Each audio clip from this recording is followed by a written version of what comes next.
Alors je vous propose, pour commencer, bienvenue Paolo Silvano. On va commencer à entendre ensemble le témoignage d'Emmanuel Masson en vidéo.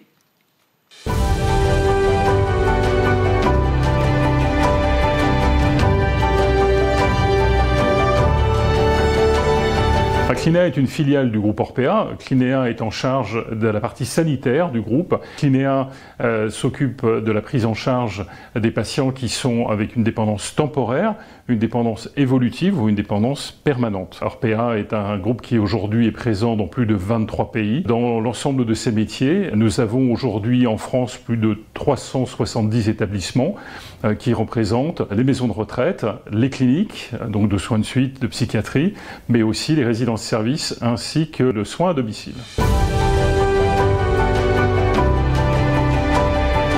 Depuis 30 ans, chez Clinea, l'humain est au centre de nos préoccupations. L'humain est au centre du travail quotidien de cette prise en charge qu'exercent nos équipes auprès des patients, mais aussi auprès des familles. Ce point essentiel est au cœur des préoccupations des 68 000 collaborateurs qui travaillent à travers le monde et qui leur permet effectivement aujourd'hui d'avoir ces valeurs partagées aussi bien avec les autres salariés qu'avec les familles et les patients, bien entendu. Ces valeurs sont le ciment du groupe. C'est le professionnalisme, l'humilité, l'écoute et le respect. Ces valeurs essentielles pour nous, elles doivent être réciproques vis-à-vis de nos salariés. Si nous voulons que ces salariés puissent effectivement au quotidien les avoir vis-à-vis de nos patients et de nos résidents, nous souhaitons par ailleurs être sûrs que nous les appliquons vis-à-vis de ces salariés. De ce fait, nous avons mis en place des enquêtes d'engagement qui nous ont permis de mesurer ce niveau de satisfaction des salariés. La première, nous l'avons souhaitée pendant la crise Covid. Elle a eu lieu au dernier trimestre 2020. Et pour le premier trimestre 2021, nous avons eu la même enquête de satisfaction qui a montré un taux de satisfaction de plus de 84%. Et nous souhaitons par là même réitérer l'exercice avec une nouvelle enquête en 2022.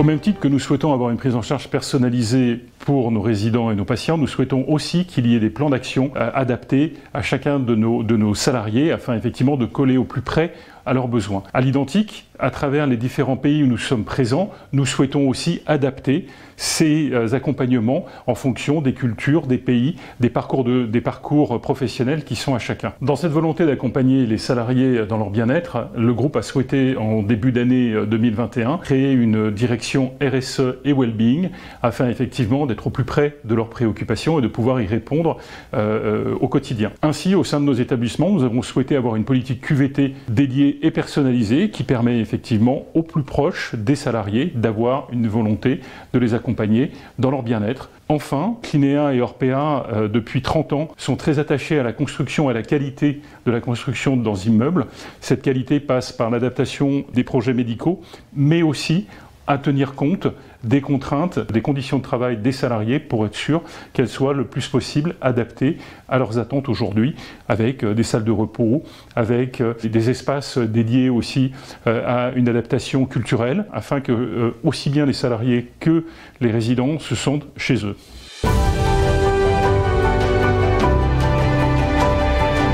L'innovation ne s'arrête pas uniquement à la prise en charge des patients ou bien à l'amélioration des conditions de prise en charge ou des bâtiments. Elle s'applique aussi au RH et bien entendu, la direction recherche et innovation du groupe s'applique à chercher des solutions pour les salariés au sein des politiques RH du groupe. Pour cela, elle s'attache à travailler en étroite collaboration avec des startups, avec des universités, avec des laboratoires de recherche afin effectivement d'avoir une politique de recherche et d'innovation dynamique.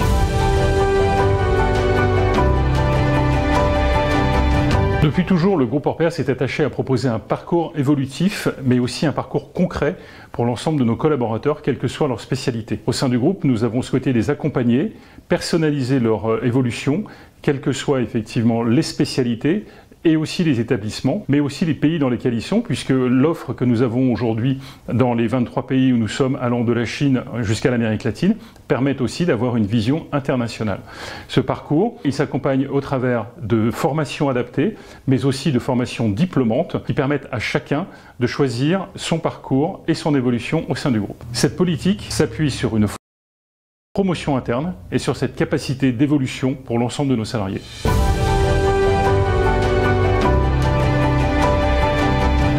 Très tôt, en fait, Orpea s'est attaché à vouloir créer un accompagnement au niveau des formations pour ses salariés. Nous avons ouvert la première école d'aide-soignante il y a maintenant plus de 15 ans et nous avons continué dans cette dynamique pour avoir des écoles au travers des pays et de notre développement. Par exemple, nous avons aujourd'hui un projet de formation avec une université en Autriche, à Salzbourg, qui est une université médicale, paramédicale, qui permet effectivement d'accompagner l'ensemble de nos métiers. Le temps de la construction de cet établissement, nous avons aussi mis en place des innovations, puisque les cours ont lieu en ligne, ce qui nous permet de nous adapter au mieux à la technologie et à l'innovation. Par là même, nous faisons la même chose en France, où nous sommes attachés à avoir des partenariats avec des universités renommées pour continuer à avoir cette politique de formation et d'accompagnement sur des diplômes. Bien entendu, ces programmes de formation s'adaptent aussi aux managers. Il est absolument essentiel que ces programmes suivent le parcours de formation de nos managers, mais s'adaptent aussi à un environnement en perpétuelle évolution. Ce programme d'accompagnement et de formation est un programme dynamique qui permet aussi à chacun d'être accompagné par des tuteurs plus anciens au sein du groupe. Un bon accueil auprès de l'équipe soignante, des formations qui sont proposées justement pour évoluer dans la profession. Et aussi, en fait, ici chacun a sa parole, on peut s'exprimer pendant les staffs. Alors je mettrai en avant la possibilité de se former, d'apprendre tous les jours, de travailler dans des conditions saines. Et, on se sent très bien chez Clinéa.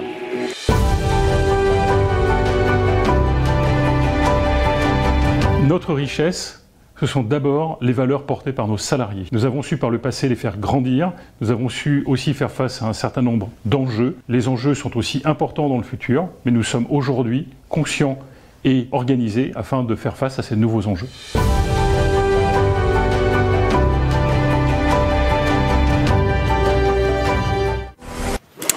Voilà la méthode d'Emmanuel Masson, directeur de la stratégie des établissements sanitaires chez Orpea. Paolo Silvano, je rappelle que vous êtes directeur général délégué aux ressources et à la transformation d'Elsan. Alors là, on vient d'entendre qu'il mettait en place des valeurs pour cimenter le groupe, des enquêtes de satisfaction, un accompagnement personnalisé à la carrière. Comment vous évaluez d'abord la qualité de vie au travail chez Elsan ? Ils sont très forts chez Clinéa, sincèrement. Donc, moi, je suis pas capable de faire un spot de pub aussi formidable que celui-là. Je vais juste partager quelques expériences, finalement, quelques-unes des choses qu'on a mis en place chez Elsan et qu'on essaye de développer. D'abord, en introduction, je dirais que ce sujet-là, on l'a un peu évoqué pas mal hier, mais je crois que c'est important de se le dire. Ce sujet de l'attractivité, de la capacité finalement d'attirer les talents et de les fidéliser est un enjeu qui devient absolument crucial dans notre profession, tout simplement parce que on joue quelque part aussi avec un certain handicap vis-à-vis notamment de nos amis du public, surtout que notre ministre a une idée un peu mathématiquement bizarre de l'équité salariale, et donc quelque part on ne peut pas être en compétition sur l'attractivité des talents sur des bases économiques et financières.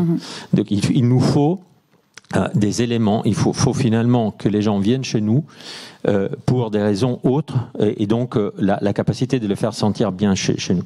Emmanuel parlait d'une enquête de satisfaction. Il y a 2 ans, nous avons chez Elsan lancé la première enquête d'engagement. C'est un peu différent parce qu'en fait, une enquête d'engagement consiste toujours à interroger les salariés. Nous, on a interrogé les 21 000 collaborateurs du groupe et sur les 2 enquêtes, on en a fait une en 2019 et une cette année, il y a presque 50% des salariés qui ont répondu, donc 10 000 personnes qui nous ont répondu à peu près à 45 questions qui sont basées sur le fait de dire mais est-ce que vous avez d'abord ce dont vous avez besoin pour travailler correctement dans vos établissements, et deuxièmement, est-ce que vous vous sentez engagé dans le projet de l'entreprise, de votre établissement, dans le projet que nous portons tous ensemble. Et on a eu des réponses effectivement assez intéressantes. Et une des choses, un des messages les plus importants qui est sorti de la part de nos salariés, c'est pas étonnant, mais c'est quand même toujours bien de rentrer dans le détail, c'est de dire occupez-vous de nous. Parce que finalement, nous avons des personnes, surtout les soignants, mais pas que les soignants, qui passent leur vie finalement à s'occuper des autres. Et à un moment donné, il faut que quelqu'un s'occupe d'eux pour qu'ils puissent bien prendre soin de nos patients. Et là-dessus, donc, sur la base de ce message très fort qui nous a été donné, on a mis en place un certain nombre d'initiatives.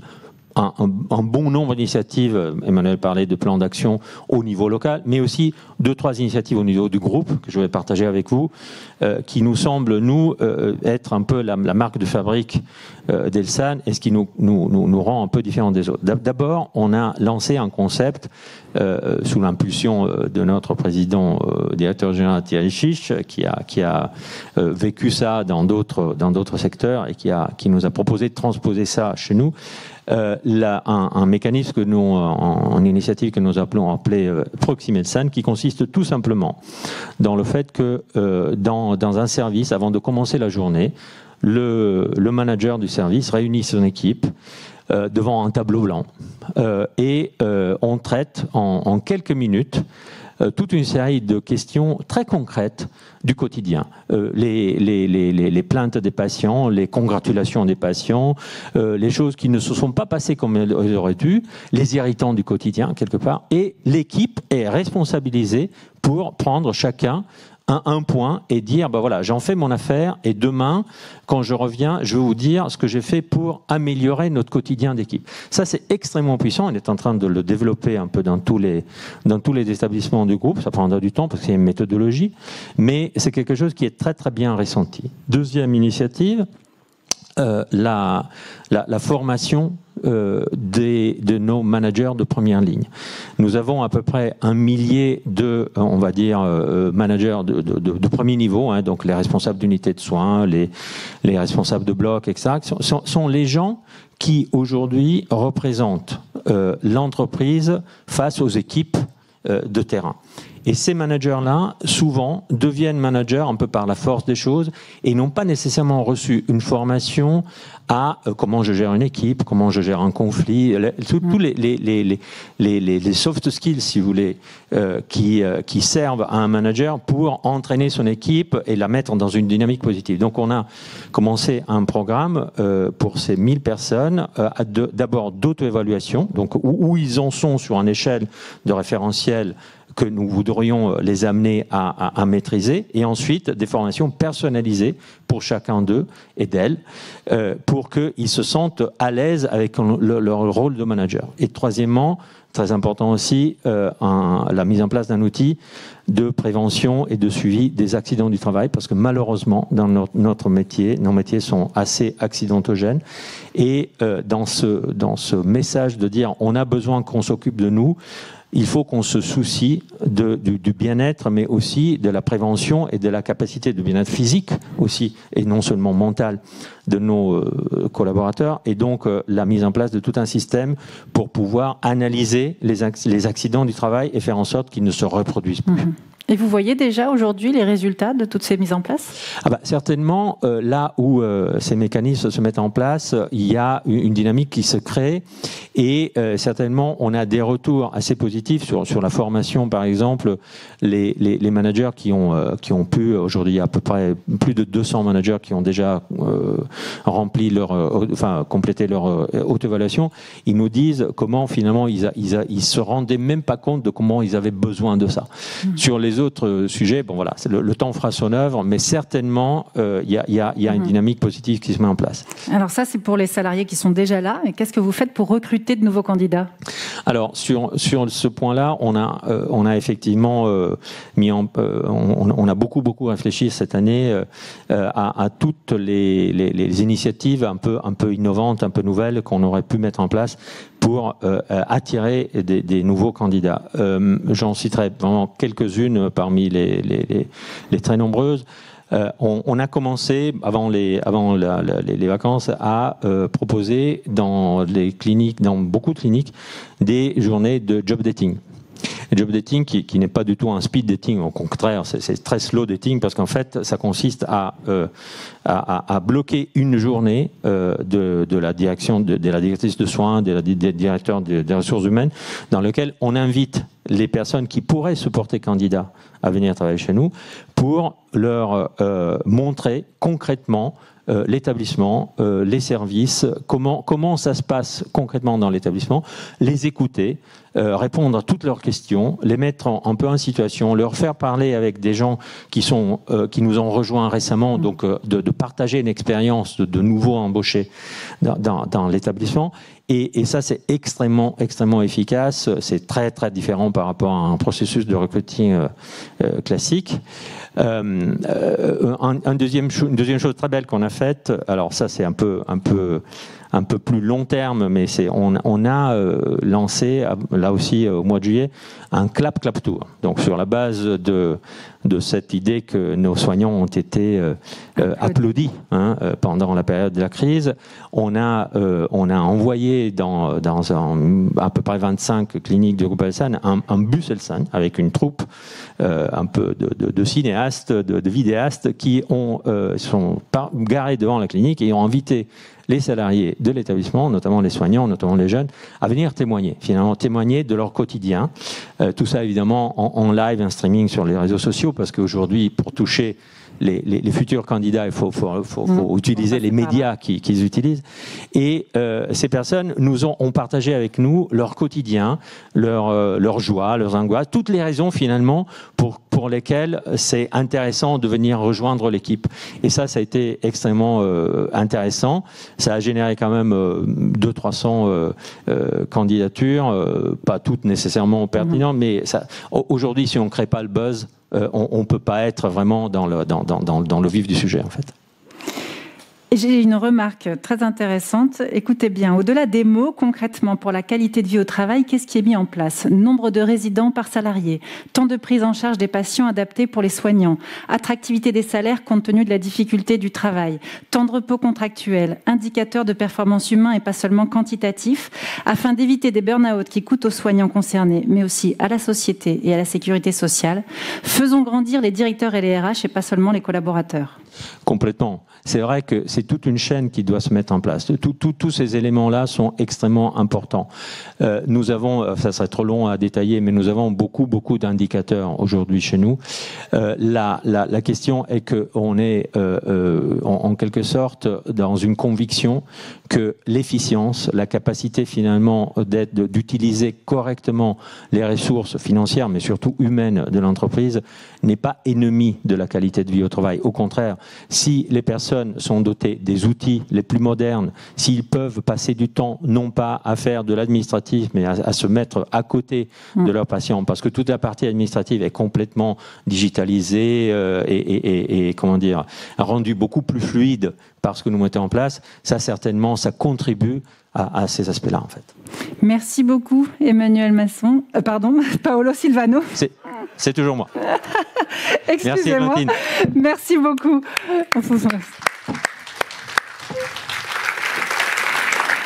Lamine, est-ce que vous voulez intervenir ? Oui, je vais surtout pas commenter ce que font les collègues. Surtout, ce sont deux contributeurs importants de la fédération, donc je me garderai bien d'émettre ou un complément ou un complément. Mais par contre, je ferai une analogie avec l'éducation, parce que c'est vrai que Benoît Elbod hier a parlé de l'autorité parentale.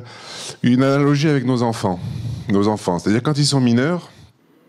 Et c'est un peu aussi avec la pénurie des soignants, quand ils sont mineurs, on les oblige à venir, à passer tel ou tel week-end, à sortir à tel ou tel endroit, à faire tel sport, on les oblige, on les contraint. Et puis quand ils sont majeurs, ou ils sont libres, on passe en mode charme. Et on les séduit pour qu'ils viennent nous voir. Mais c'est un peu pareil. C'est un peu pareil avec les soignants, qui sont la denrée rare. On s'en a aperçu que sans soignant, c'était compliqué, sans médecin aussi. Mais voilà, donc il y a un mode charme, je dirais. Un mode viens chez moi, c'est bien. Et ça fait partie du RSE, ça fait partie de tout ça. Mais c'est vrai que moi, je trouve que cette analogie avec les enfants, quand ils sont petits, on les a. Voilà. Et à l'époque, pas si lointaine que ça, où il n'y avait pas de pénurie ou moins de pénurie de soignants, on se posait moins de questions et c'était peut-être une erreur. Et ça a conduit, je dirais, à ces difficultés et cette désertification de nos soignants. Voilà ce que je voulais en complément et surtout féliciter la vitalité de la profession et l'inventivité, je dirais, de nos structures. Merci. J'en profite pour saluer Dominique Carlac, qui vient de nous rejoindre, vice-présidente du MEDEF et porte-parole du MEDEF. Et qu'on va entendre tout à l'heure. Tout à fait. Bienvenue à toi, Dominique. Merci beaucoup. Et on va marquer une petite pause maintenant.